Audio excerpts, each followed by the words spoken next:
नमस्ते, स्वागत छ नयाँ भिडियोमा तपाईहरुलाई। म आज शेयर दिवसमा टिएमएसबाट शेयर बेचिसके पछाडी कसरी त्यसलाई सेटलमेन्ट गर्ने भन्ने बारेमा म आज तपाईहरुलाई विस्तृत जानकारी दिन गइरहेको छु। यदि यो गर्नु भएन, तपाईले शेयर बेच्नु भयो तर शेयर ट्रान्सफर गर्नु भएन, सेटलमेन्ट गर्नु भएन भने तपाईलाई 20% फाइन ब्रोकरले हान्छ।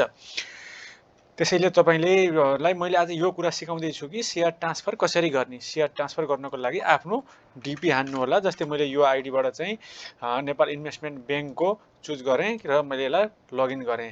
सिम्पली लगइन गरे पछाडी यसमा गएर माई पर्चेस सोर्समा जानु होला। त्यसपछि गएर मोबाइलमा हो भने पनि अन्तिममा देखाउँछ, यदि होइन तपाई डेस्कटपमै हुनुहुन्छ भने यही नै इन्टरफेस आउँछ। तपाईलाई मैले आज बेचेको चाहिँ एनएचपीसी थियो, यहाँ देखाएन एनएचपीसी, यहाँ देखायो है। यहाँ किन भन्दा मैले पहिले गरिसकेको रहेछु त्यही भएर देखाएन, यहाँ नत्र यहाँ देखाउँथ्यो पहिला। अब तपाईले यहाँ माई होल्डिङमा जानु होला। माई होल्डिङमा गएर आफ्नो कम्पनी चुज गर्नु होला। कुन कुन कम्पनी बेच्नु भएको थियो, मैले एउटा मात्रै बेचेको भएर यहाँ एउटा मात्रै चुज गरे। यसलाई सर्च गर्नु होला। सर्च गरेपछि यहाँ स्क्रिप्ट देखाउँछ, यहाँ क्लिक गरेर सिम्पली प्रोसेड गरेर अपडेट गरिदिनु होला। त्यसपछि यहाँको काम भ्याइयो। अब माई इडिआईएस मा जानु होला। इडिआईएस मा गएर ट्रान्सफर शेयर गर्नु होला। ट्रान्सफर शेयर गर्दा भ्यू डिटेलमा जानु होला। त्यसपछि यसलाई सिम्पल यहाँ क्लिक गर्नु होला। यहाँ क्लिक गरेपछि प्रोसेड गर्नु होला। यहाँ तपाईले बेचेको रेट तपाईले किनेको 166 रुपैयाँमा थियो, 500 किता हो। अनि त्यसपछि गएर तपाईको यो डेटमा हो, सेटलमेन्ट चाहिँ यो डेटमा हुनुपर्ने, स्क्रिप्टको नाम चाहिँ यो हो।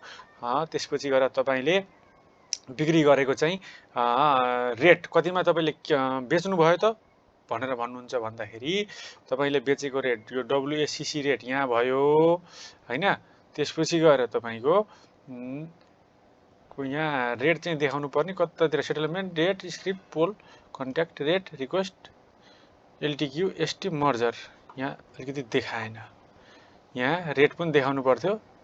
यो डीपीले नदेखाउँदो रहेछ सायद, तर कुनैमा देखाउँछ। यसलाई कन्फर्म गरिदिनु होला।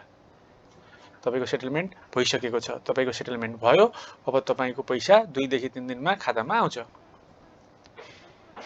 भिडियो हेर्दिनु भयो सबैलाई धन्यवाद।